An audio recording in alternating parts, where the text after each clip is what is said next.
আসসালামু আলাইকুম প্রিয় দর্শক, মিনাস কিচেনে আপনাদের স্বাগত জানাই। শীতের সন্ধ্যের চায়ের সঙ্গে যদি গরম গরম পাকোড়া হয়ে যায়, ব্যাপারটা জাস্ট জমে যায়। তো আজকে নিয়ে চলে এসেছি একটি খুব সহজ পদ্ধতির মাধ্যমে কিভাবে এই বাড়িতে সয়াবিন পাকোড়া বানানো যায় তার একটি রেসিপি নিয়ে। ভিডিওটি শেষ পর্যন্ত দেখবেন, আশা করি বাচ্চা থেকে বড় সকলেরই খুব ভালো লাগবে।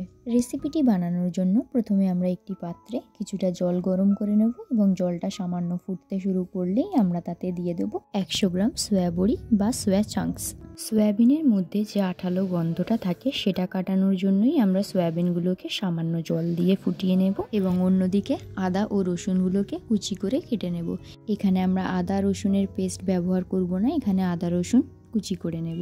অন্যদিকে সয়াবিনগুলো 2 থেকে 3 মিনিট জলের মধ্যে ফুটিয়ে নিয়ে সয়াবিনের জল ঝরিয়ে নেব এবং তারপরে একটি পাত্রের মধ্যে রেখে আবারও সয়াবিনগুলোর মধ্যে ঠান্ডা জল দিয়ে দেব এবং ঠান্ডা জল দিয়ে সয়াবিনগুলোকে ভালো করে ধুয়ে সয়াবিনগুলোকে চেপে ভালো করে সয়াবিনের মধ্যে থাকা জলগুলোকে বার করে নেব। যতটা সম্ভব চাপ দিয়ে সয়াবিনগুলোর মধ্যে থাকা জলগুলোকে বার করে নিতে হবে, না হলে কিন্তু পাকোড়াটা ভ্যাজে হয়ে যাবে, খেতে একদমই ভালো লাগবে না।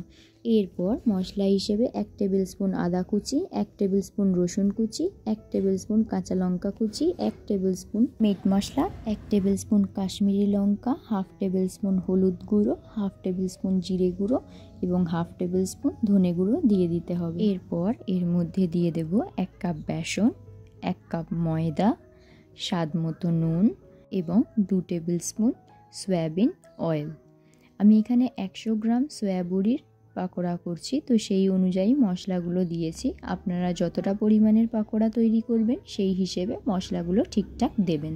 এবার সম্পূর্ণ অংশটাকে সামান্য জল দিয়ে ভালোভাবে মাখিয়ে 10 মিনিটের মতো ঢাকনা চাপা দিয়ে রেখে দিতে হবে। সন্ধেবেলা চটজলদি স্ন্যাক্স হিসেবে সয়াবিন পাকোড়া খুব টেস্টি একটি রেসিপি এবং বাচ্চারাও এই রেসিপিটা খুব ভালোবাসে। রেসিপিটা ফলো করে বাড়িতে একবার হলেও বানাবেন, আশা করি সবার খুব পছন্দ হবে। তো সম্পূর্ণ অংশটা আমাদের এখানে 10 মিনিট পর এরকম দেখতে হয়েছে, দেখুন। এরপর গ্যাসের চুলা মিডিয়ামে রেখে একটি ফ্রাইং প্যানে বেশ খানিকটা রিফাইন অয়েল দিয়ে ভালোভাবে তেল গরম করে নিতে হবে। তেল গরম হয়ে গেলে সয়াবিনের সম্পূর্ণ মিশ্রণটিকে তেলের মধ্যে বড়া কেটে কেটে দিয়ে ডিপ ফ্রাই করে নিতে হবে। এরপর আর কি, ব্যাস রেডি আমাদের সয়াবিনের পাকোড়া। টমেটো কেচাপ বা টমেটো চাটনি দিয়ে সার্ভ করুন সয়াবিনের টেস্টি পাকোড়া। যদি ভিডিওটা ভালো লাগে একটা লাইক করে দেবেন এবং চ্যানেলটিকে সাবস্ক্রাইব করে পাশে থাকবেন।